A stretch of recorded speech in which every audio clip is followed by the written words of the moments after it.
Hi there, Massey Ferguson TEA-12 was running, stopped suddenly. Established that it was the ignition, went step by step from the coil through the high tension lead to the low tension lead to the distributor. Points were opening and closing, timing was close enough. Turned out to be two things, sort of at once. One was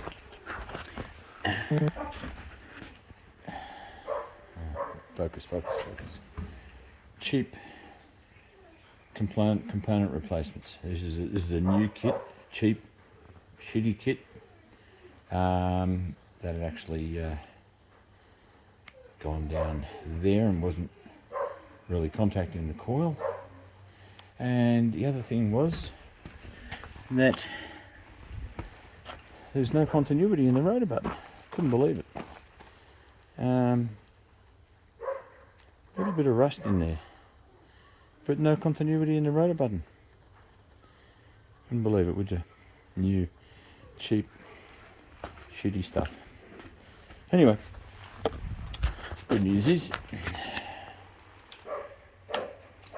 aside from the drive and the starter motor being a problem, hang on, see if it'll fire up. Yeah, see what I mean? There we go.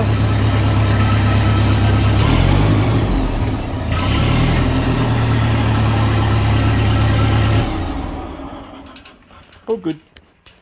Cheap, shitty components. Compliments of you know who.